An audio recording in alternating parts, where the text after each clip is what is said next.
আমরা সবাই বলি যে আমরা আসলে নিজের সিদ্ধান্ত নিজে নিই, কিন্তু আপনি কি কখনো ঠিক করেছেন যে কি কি অপশন আপনার সামনে থাকবে, নাকি আপনি আগে থেকে তৈরি করা অপশনগুলোর মধ্যে ঠিক একটা বেছে নিয়েছেন?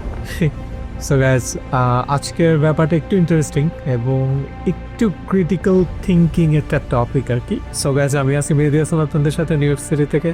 So let's go guys. আমাদের ছোটকাল থেকে শেখানো হয়েছে যে পছন্দ মানেই স্বাধীনতা। দুইটা চাকরির মধ্যে একটা বেছে নিলেই আমরা মনে করি এটা স্বাধীনতা।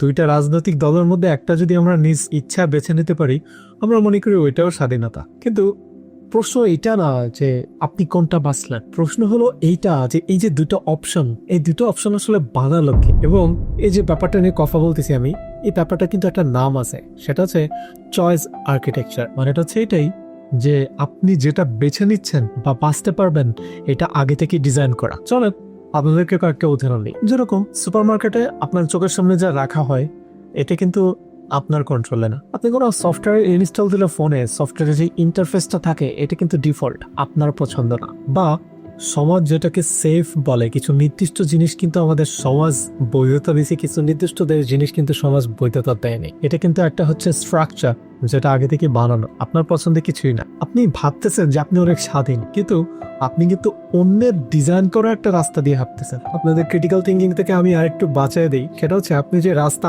আঁকা বাঁকা, ঠিক আছে, সোজা গিয়ে ডানে যায়, সোজা গিয়ে বামে যায়, এটা কিন্তু আপনার কন্ট্রোলে নেই, কেউ একজন এটা বানাইছে। সো আপনার যে রাস্তাটা পছন্দ, এটা আপনার পছন্দের মধ্যে আপনি বন্দী, এবং যে পছন্দটা আরেকজন বানাইছে। সো আপনার পুরোপুরি স্বাধীন না আপনার পছন্দের ওপর। আপনি সবচেয়ে শক্ত শেকল কিন্তু লোহার না, সবচেয়ে শক্ত শেকল হচ্ছে সামাজিক স্বীকৃতি। ব্যাপারটি একটু অন্যরকম লাগলো, তাই না? আচ্ছা চলেন খুলে বলি। আমরা সিদ্ধান্ত নেই এই ভয় না যে এটা ভুল হবে, আমরা সিদ্ধান্ত নেই এই ভয়ে যে মানুষ কি বলবে। যে সিদ্ধান্তে সমাজ হাসি ঠাট্টা করে, ওই সিদ্ধান্ত বা ওই ডিসিশনটা আমরা কিন্তু এটা এড়ানোর চেষ্টা করি। কিন্তু সমাজ যেটাকে হাততালি দেয়, ওইটা কিন্তু আমরা খুব করে কিছু একটা করার চেষ্টা করি, যেটা সমাজ হাততালি দেওয়ার, আপনাকে প্রেজ করবে, প্রশংসা করবে, ওইটাকে কিন্তু আমরা প্রাধান্য দিই। এবং এই যে আপনার সমাজের হাততালিটাকে আপনি প্রাধান্য দিচ্ছেন কিছু কিছু নির্দিষ্ট ওয়ে ফলো করে, এইটাও হচ্ছে কারো না কারো ডিজাইন করা। স্যাডলি আপনার নিজের ইচ্ছাতে কোনো কিছু না। এই যে কমপ্লেক্স ব্যাপারটা নিয়ে কথা বললাম, যেটা আমি জানি কিছু মানুষের মাথায় ঢুকছে, কিছু মানুষের মাথায় ঢুকে নাই। তো চলেন আমরা আসল স্বাধীনতা নিয়ে কথা বলি। প্রথমে একটা লাইন আমি বলবো যে অ্যাকচুয়াল ফ্রিডম এবং অ্যাকচুয়াল স্বাধীনতা হচ্ছে খুবই আনকমফোর্টেবল একটা ব্যাপার, একটা সাধারণ মানুষের জন্য খুবই আনকমফোর্টেবল একটা ব্যাপার। কারণ কি জানেন, আপনি যদি স্বাধীন চিন্তা করেন না, স্ট্রাকচারের বাইরে, আপনি একা পড়ে যাবেন। স্বাধীন সিদ্ধান্ত যদি নিজের মন মতন নেন, আপনাকে মানুষ বলবে আপনি অদ্ভুত। তাই বেশিরভাগ মানুষ কিন্তু স্বাধীনতা চায় না, তারা চায় হচ্ছে কমফোর্ট। আর কমফোর্ট মানে হচ্ছে কি জানেন, অন্য আর পাঁচটা মানুষের মতন হওয়া। আসেন আমরা একটু পলিটিক্স, টাকা পয়সা, এটার দিকে যাই। দেখেন, রাজনীতি যখন আপনি করেন, রাজনীতি কিন্তু আপনাকে অপশন দেয়, কোন একটা ফ্রেম দেয় না, maximum of time. Yes, maximum of time. আর টাকা আপনাকে ঠিক যেরকম পছন্দ দেয়, সেরকম কিন্তু ভয়ও দেয়, আপনার লাইফ রিস্কেও ফেলায়, মানুষের বদনজরে পড়েন, মানুষের হিংসার কবরে পড়েন। আর জীবন আপনাকে বলে যে তুমি যেই পথ এখন হাঁটতেছো, এই পথেই হাঁটো। কিন্তু বাস্তব কি জানেন,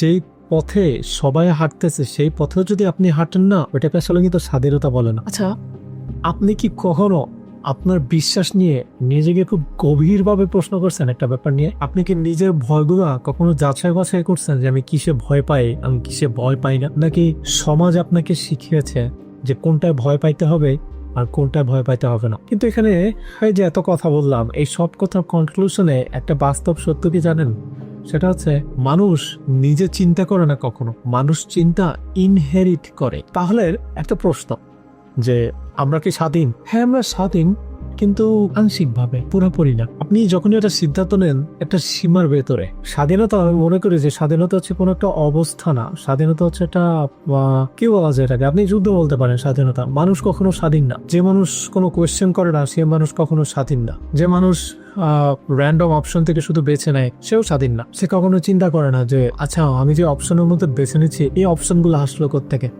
এই অপশনগুলো কে বানায় দাও। সো গাইস, অনেক ক্রিটিক্যালি অনেক কথাবার্তা বললাম, তবে সর্বশেষ আমি একটা কনক্লুশন দিয়ে যেতে চাই। সেটা হচ্ছে যে আমরা সবাই ঠিক খাঁচার ভেতরে আছি। পার্থক্যটা হচ্ছে যে কেউ খাঁচাটা দেখতেছে, কেউ খাঁচাটা দেখতেছে না, এতটুকুই।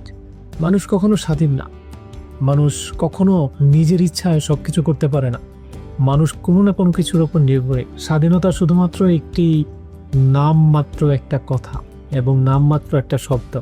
আপনি যদি একটু গভীরভাবে চিন্তা করে দেখেন। সো গাইজ, আই হোপ ভিডিওটা ভালো লাগছে। And যদি না বুঝে থাকেন, ভিডিওটা আবার নতুন করে টেনে হচ্ছে একটু ক্রিটিক্যালি চিন্তা করেন। And thank you so much এতক্ষণ থাকার জন্য। অ্যান্ড সবাই আমার চ্যানেলটি সাবস্ক্রাইব করে দিবেন এবং প্রোফাইলটি ফলো করে দিবেন। And thank you guys, take care.